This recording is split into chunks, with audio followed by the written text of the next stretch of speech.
जय श्री कृष्णा एवरीवन। आज बात करते हैं शनि ग्रह की। शनि ग्रह जब प्रथम भाव में फर्स्ट हाउस में मिथुन लगन की कुंडली में होंगे तो क्या फल प्रदान करेंगे ये समझेंगे। सबसे पहले हम शनि ग्रह के बारे में जानेंगे कि शनि ग्रह से हम क्या ये किन के कारक होते हैं, हम इनसे क्या रिलेट करके देखते हैं। उसके बाद बात करेंगे प्रथम भाव की यानी कि फर्स्ट हाउस की। फर्स्ट हाउस से हम क्या देखते हैं। उसके बाद बात करेंगे शनि ग्रह का फर्स्ट हाउस में मिथुन लगन की कुंडली में क्या फल होता है और ये किन नक्षत्रों में हो तो क्या फल देंगे वो भी समझेंगे। तो इसी सीरीज में हम चलेंगे। शनि ग्रह के बारे में बात करते हैं। शनि ग्रह जो है वो एक कठोर ग्रह माने जाते हैं, एक ठंडा प्लैनेट है। ये जो ग्रह है वो वात व कफ प्रधान ग्रह है। ये तमोगुणी ग्रह है। जिस प्रकार से 3 तरह के गुण होते हैं, सत्व, रजस और तमस। तमस गुण से हम क्या देखते हैं कि जो हिंसा, क्रोध, जो निराशा, जो दुख, कष्ट, पीड़ाएं, जो सब कुछ होता है वो सब तमोगुण के अंतर्गत आता है। तो ये सब चीज़ें तमोगुण से देखी जाती है।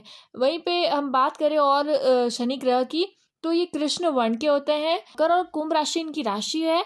ये तुला राशि में उच्च के होते हैं और मेष राशि में ये नीच के माने जाते हैं। बात करें अगर हम अंक ज्योतिष की, तो जो नंबर 8 है वो शनि ग्रह का अंक माना जाता है। वहीं पे बुध और शुक्र ग्रह इनके मित्र माने जाते हैं। जो गुरु ग्रह है वो न्यूट्रल है, ना ही मित्र है ना ही शत्रु है। सूर्य, चंद्रमा ये सब इनके शत्रु माने जाते हैं। इस तरह से अगर हम बात करें शनि ग्रह की, तो शनि ग्रह जो है वो रोग के भी कारक है, कष्ट पीड़ाओं के कारक है। जैसे मैंने कहा, वो जो अस्वस्थता है, असमानता है, जो दासता का जीवन होता है जिसमें आपका खुद का कुछ नहीं चलता है, आपका खुद का नहीं चलता है, आप किसी और का ऑर्डर फॉलो करते हैं। ऐसे कर्म, ऐसे कार्य, ऐसी नौकरी, सब कुछ शनि ग्रह के अंतर्गत आती है। ये ग्रह जो है वो जीवन का, मृत्यु का, आयु प्रदान करता है। इस तरह से है, यानी कि विनाश और ये निर्माण दोनों का ही कार्य शनि ग्रह के अंतर्गत आता है। और बात करें तो ये दुख का, आपत्ति का, विपत्ति का, इन सब का कारक है। ये जो ग्रह है वो निराशय का भाव देता है, निराशय का सूचक है, यानी कि इच्छा का अभाव होना, उदासीनता होना, डिले होना। जिस भाव में होते हैं उस भाव से डिले देते हैं, निराशा देते हैं, उदासीनता देते हैं। और कई बार जातक को इतना होता है कि उनके उस चीज़ों से रिलेटेड चीज़ों में इच्छा का अभाव हो जाता है।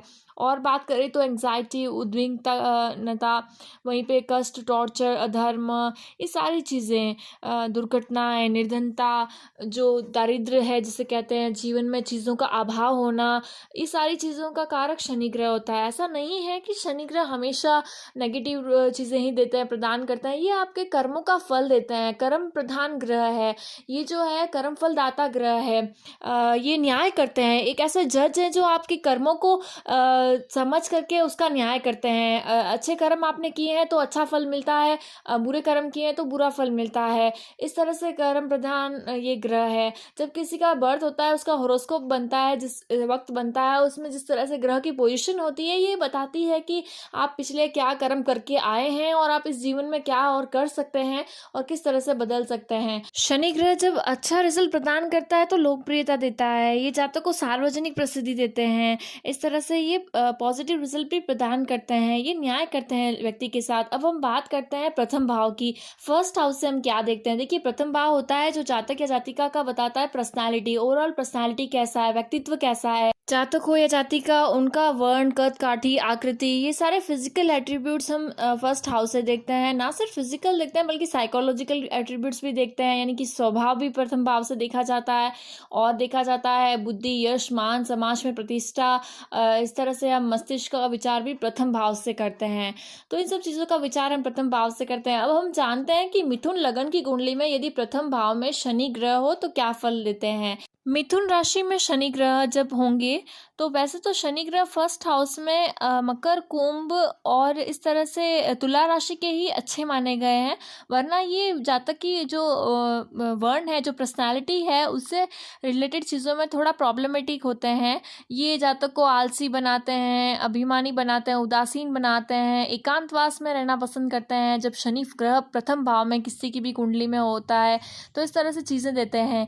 यहाँ पर मिथुन लगन में सबसे बड़ी बात है कि लग्नेश जो है बुध, उनकी स्थिति कैसी है। यदि बुध ग्रह जो है कन्या राशि में, यानी कि जहाँ 6 लिखा हुआ है वहाँ बैठे हैं, या अपना अच्छा पोजीशन लेके अच्छे ग्रहों के साथ बैठे हैं, तो अगर आप समझ सकते हैं कि ये पॉजिटिव रिजल्ट प्रदान करेंगे, ये एक अच्छा पर्सनैलिटी देंगे। भले ही इनका जो है दिखने में ये ठीक ठाक ना हो, लेकिन ये अपनी बौद्धिक क्षमता से, अपनी स्किल से, अपना प्रेजेंस, अपने वाणी से, कौशल से, अच्छा व्यवहार, अच्छा समाज में अपना स्थान बनाएंगे।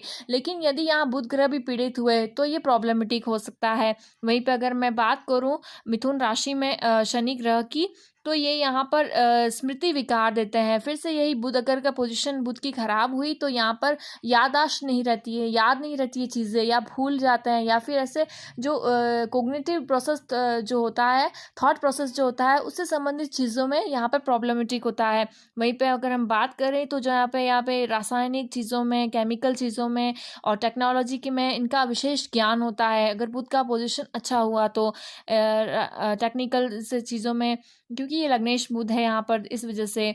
वहीं पे यहाँ पर अगर हम बात करें तो योग्यता के अनुसार जो है वो इन्हें पद मिलता है अपने जीवन में। इसी तरह से बात करें शनि ग्रह की, यहाँ पर ये इन्होंने अपना 8th हाउस लिया हुआ है। मकर राशि आप जिस तरह से इस कुंडली में देख रहे हैं, वो 10 जहाँ लिखा हुआ है वो 8th हाउस है। 8th हाउस रिसर्च का है। 8th हाउस जो है वो डीप स्टडी का है, जो मृत्यु का हाउस है, रहस्यमय है, सीक्रेट्स का हाउस है। तो यहाँ से रिलेटेड चीज़ों में यहाँ के लॉर्ड होकर के ये फर्स्ट हाउस में बैठे हैं, तो अष्टमेश होकर के फर्स्ट हाउस में बैठे हैं। इस तरह से चीज़ें अगर हम देखें तो ये यहाँ पर आयु, धर्म और भाग्य में वृद्धि करते हैं। एक दूसरा जो घर है कुंभ राशि है वो भाग्य का है, तो धर्म, भाग्य, आयु इन सब में वृद्धि ही कर रहे हैं। ये अपने मित्र की राशि में, बुध जो है इनका मित्र है, अपने मित्र के घर में बैठे हैं, तो ये यहाँ पर अच्छा वही प्रदान कर रहे हैं फल। अगर बुध का पोजीशन अच्छा हुआ तो भी ये ओवरऑल रिजल्ट अच्छा प्रदान करेंगे। अगर हम और बात करें तो ये भाई बहन से जो है पराक्रम में कुछ कमी रहती है, क्योंकि तो थर्ड दृष्टि है, तीसरी दृष्टि इनके थर्ड हाउस में, जहाँ पर 5 लिखा हुआ है। सूर्य की जो सिंह राशि है वो आ रही है, इसीलिए पराक्रम और भाई बहनों से संबंधित चीज़ों में प्रॉब्लमेटिक देखा गया है। वहीं पे बात करें सप्तम दृष्टि की, तो गुरु की जो धनु राशि है वहाँ पर से गुरु की इनके साथ न्यूट्रल है, ना ही मित्र है ना ही शत्रु है। यहाँ पे ग्रह बैठे भी मैटर करते हैं। अगर 7th हाउस जहाँ पे 9 लिखा हुआ है, अगर कोई ग्रह यहाँ बैठे हैं तो वो भी बहुत मैटर करता है। उस तरह से बात करें तो यहाँ पर ओवरऑल इनकी मैरिड लाइफ जो है वो एवरेज ही रहती है। इसी तरह से मैं बात करूँ अगर इनकी 10वीं दृष्टि की, तो यहाँ पर ये 10वीं दृष्टि से जो दशम भाव को देख रहे हैं, पिता का भाव है दशम भाव। इस तरह से अगर हम देखें तो ओवरऑल यहाँ से भी रिजल्ट इनके एवरेज ही मिला है। धर्म का, भाग्य का साथ मिला है, क्योंकि भाग्येश होकर के लग्न में बैठे हैं, तो ये सब चीज़ों में पॉजिटिव रिजल्ट प्रदान करता है। और बात करें तो ऐसे जातकों के बचपन में फोड़ो फुंसी के संबंधित रोग होते हैं, या कई कई बार ऊंचाई से नीचे गिरने के ऐसे देखा गया है बचपन में खासकर। वहीं पर अगर हम बात करें कि ये किन नक्षत्रों में है तो क्या फल देंगे, मिथुन राशि में यदि शनि ग्रह है तो या तो ये मंगल के नक्षत्र में होंगे, मृगशिरा नक्षत्र में, या ये आद्रा नक्षत्र में होंगे, राहु के नक्षत्र में, या फिर ये पुनर्वसु नक्षत्र में होंगे। तो अगर ये आप किसी भी ऐप से देख सकते हैं, जब आप डिटेल्स डालते हैं और अपना कुंडली निकलती है तो ग्रहों की सीरीज आती है, उन्हीं के सामने उनके नक्षत्र लिखे हुए होते हैं। तो बात करते हैं मृगशिरा नक्षत्र की, तो मृगशिरा मंगल का नक्षत्र है। यहाँ पर ये 3rd चरण और 4th चरण इनके अंतर्गत आ रहा है, बाकी के चरण सारे कर्क राशि में गए थे। तो अगर मैं यहाँ पर मिथुन राशि के 3rd 4th चरण की बात करूँ तो जातक जो है, जातक हो जाति का रिसर्च सेक्टर में इंटरेस्ट रखते हैं, जांच पड़ताल में, इन्वेस्टिगेशन में, और ये जीवन में हार्ड वर्क करते हैं। अपने जीवन में इन्हें बहुत परिश्रम करते हैं। कई बार ये उदासीनता के शिकार होते हैं क्योंकि इन्हें सक्सेस लेट मिलती है। और अगर बात करें तो रियल एस्टेट या कंस्ट्रक्टिव साइट पे या ऐसे रिलेटेड चीज़ों में ये खुद काम कर रहे होते हैं, या इनकी फैमिली में से कोई काम कर रहा होता है, ऐसा देखा गया है। बात करें अगर शनि ग्रह का आर्द्रा नक्षत्र में, तो आर्द्रा नक्षत्र जो है राहु का नक्षत्र है। यह चारों चरण आ रहे हैं मिथुन राशि के अंतर्गत। स्पेशली जो 2nd और 3rd चरण है, क्योंकि 2nd चरण में नवमांश में मकर राशि में आ जाएंगे या शनिदेव, और नवमांश कुंडली में कुंभ राशि में आ जाएंगे शनिदेव, तो अपनी ही राशि में आएंगे, तो ये थोड़ा पॉजिटिव होगा। अगर बात करें राहु के नक्षत्र में, तो यहाँ पर ये गूढ़ विद्या की तरफ आकर्षित होते हैं। वहीं पे गुड पर्सनैलिटी होती है इनकी, लोग इनकी पर्सनैलिटी को समझ नहीं पाते हैं कि एक्चुअली में ये है क्या। कुछ रहस्यमय सी पर्सनैलिटी होती है।